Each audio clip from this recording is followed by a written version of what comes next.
So they called all these people who were willing to do it, and they drafted others to do it too, and made kamikazes out of them. Trained them for a week and called them kamikaze pilots, because they were part of the divine wind to kill all the Americans so they couldn't invade Japan. So that's where the name came from. So we called them, of course, kamikazes, called them Japs and everything else, you know. So after the initial landings took place here, the first few days, our Hadley then, among other destroyers, were assigned to escort the 2nd Marine Division from Okinawa. They hadn't landed. They were still in a troop ship. Escort them all the way to Saipan, because the troops that went ashore fairly quickly in the first few days of April. But the 2nd Marine Division was being held out for a replacement division, not knowing where they're going to land yet. Maybe landing in the lower part of Okinawa on the back side as a feint, to diversion, as a diversionary tactic. But they didn't know yet what they were going to do, so the troops really had to get off the ship and get some exercise and get their edge back, as you say. So we escorted them to Saipan, which is about a 1,000-mile trip, and we stayed in Japan in Saipan about another 4 days, and then escorted them back. And I don't know what really happened to the 2nd Marine Division, but I understand they did never land on Okinawa. They went someplace else. Is that right? You know about that? You nod your head? Okay. They did not land on Okinawa. So we then, after that, we're talking now, we're in the middle of April. We were assigned then, after we replaced our fuel and food and parts and everything else, we were assigned to a radar picket station. And those are bad news, because so many of our ships got clobbered on the picket stations by kamikazes.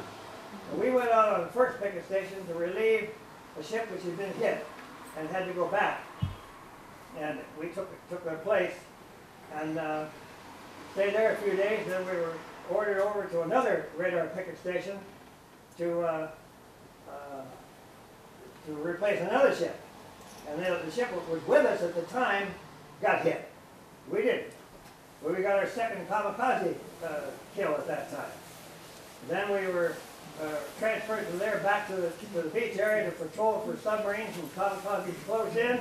And then down here to the Karamaretto Islands, which are off the lower western side of Okinawa. And these islands were captured just before the landing area took place over here on April 1st. They took these islands down here, and those were going to be used as a destroyer repair base. So many of them got hit. There were replenishment ships there, and while we were down here in late April, we heard that our sister ship, which was commissioned in San Pedro just before we were commissioned, she had been hit very badly. She had landed 4 kamikazes on her decks. So 4 kamikazes hit that ship, not this one, but one just like it. Hit between here and here. 4 kamikazes, and the deck was, everything was gone. Everything was gone. So our skipper sailed our ship past them. They were tied alongside a repair ship. Our skipper sailed our ship right past them so we could see what was happening. And there were more explosives than we can imagine were used when we saw that. It was a mess.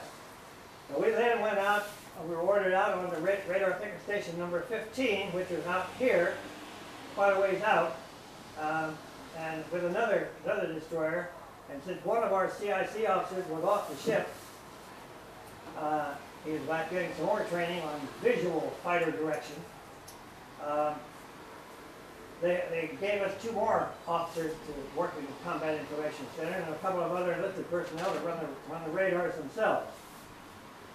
So we went out to this radar picket station number 15, and the first night we were general quarters all night long, and had been at general quarters an awful lot. General quarters on a Navy ship is when the captain calls for general quarters, all hands man your battle station. That's what the significance is. Whatever your battle station is, you go there and you stay. Sometimes it stayed hours at a time, sometimes all day, sometimes all night. We had been at battle stations all night that night, the night of May 10th. And in the morning, about 5 o'clock, the skies were clear. There weren't any kamikazes around, no aircraft around, so we said, relax, let's take it easy for a couple hours and see what happens. Well, it happened. I had to watch between 4 and 8 that morning, and at about 4 to 8, I left my battle station because it wasn't necessary to be there.